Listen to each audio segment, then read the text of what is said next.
3 बजे भोरा हरिया में 3 बजे भोरा हरिया में डीजे संजय राज गुरुवार बाजार लखनऊ बाबू गंगा बाबू गंगा बाबू गंगा बाबू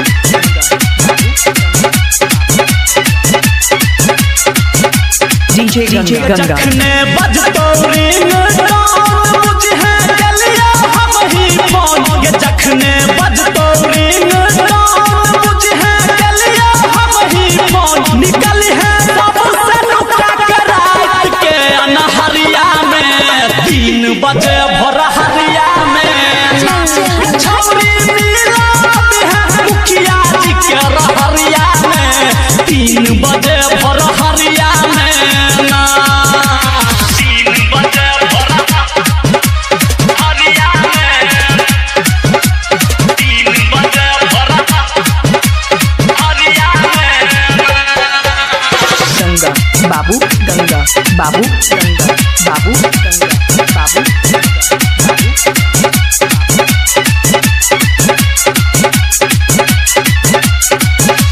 डीजे संजय राज गुरुवार बाजार लखनऊ मुखिया जी के रहरी में करबो तोहर वेटिंग पहले से छौरी हम लागे न रहबो सेटिंग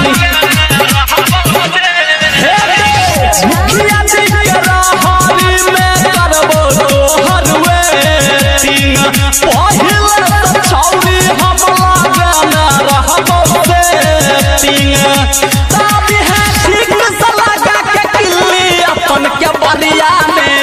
3 बजे भोर हरिया में ये छौरी मिला है मुखिया जी के रहरिया में 3 बजे भोर हरिया में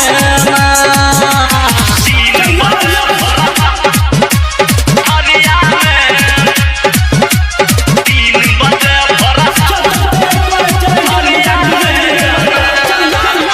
गंगा बाबू गंगा बाबू गंगा बाबू गंगा बाबू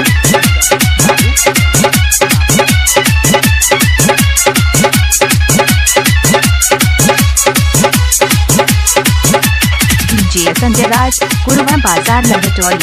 सुती है न छौरी रही है रात भर जागल धर्मवीर धुरंधर के दिल तोरे सा लागल ये सुती है न छौरी रही है रात भर जागल धर्मवीर धुरंधर के दिल तोरे सा लागल दुपहरिया में 3 बजे भोर हरिया में ये छौरी मिला है मुखिया जी के रहरिया में 3 बजे भोर हरिया में ये जखने बजतो रिंग मुझे गलिया हम ही फोन ये जखने बजतो रिंग मुझे गलिया हम ही फोन निकल है सबसे लुका के रात के अनहरिया में 3 बजे भोर हरिया में ये छौरी मिला है मुखिया जी के रहरिया में 3 डीजे बजे बजरंग भोर राज हरिया गुरुवार बाजार लखनऊ डीजे मिक्सर संजय राज।